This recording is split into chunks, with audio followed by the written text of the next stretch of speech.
नमस्कार, गुढीपाडव्याच्या हार्दिक शुभेच्छा। हिंदू नववर्षाची सुरुवात म्हणजेच गुढीपाडवा। 3.5 मुहूर्तांपैकी एक हा अत्यंत शुभ मुहूर्त। या दिवशी केलेले काही खास उपाय तुमच्या घरात लक्ष्मीला स्थिर वास आणि आर्थिक समृद्धी घेऊन येऊ शकतात।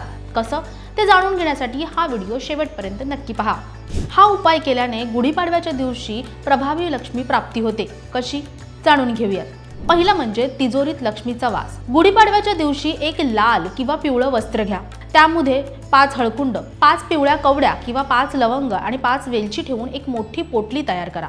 गुढीची पूजा झाल्यानंतर ही पोटली तुमच्या तिजोरीत किंवा पैसे ठेवण्याच्या ठिकाणी ठेवा। असा विश्वास आहे की यामुळे घरात लक्ष्मीचा वास कायम राहतो आणि धनवृद्धी वाढत जाते। कुबेराची मूर्ती किंवा फोटो या बाबतीत काय करायचंय? कुबेराचं पूजन करायचंय।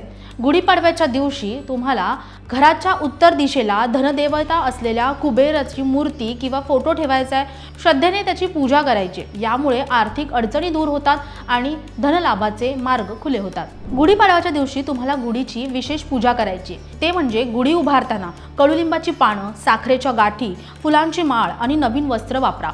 गुढीवर हळद आणि कुंकू अर्पण करा। पूजा करताना श्री सूक्त किंवा लक्ष्मी स्तोत्राचं पठण करा।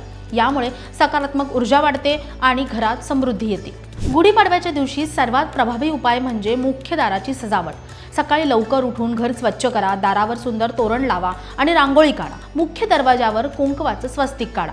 यामुळे घरात शुभता आणि लक्ष्मीचे आगमन होते। सर्वात महत्त्वाचं म्हणजे लक्ष्मीचा नैवेद्य। गुढीपाडव्याच्या दिवशी देवी लक्ष्मीला दुधाची खीर किंवा गोड नैवेद्य अर्पण करा। यामुळे देवी प्रसन्न होते आणि घरात सुख समृद्धी नांदत राहते।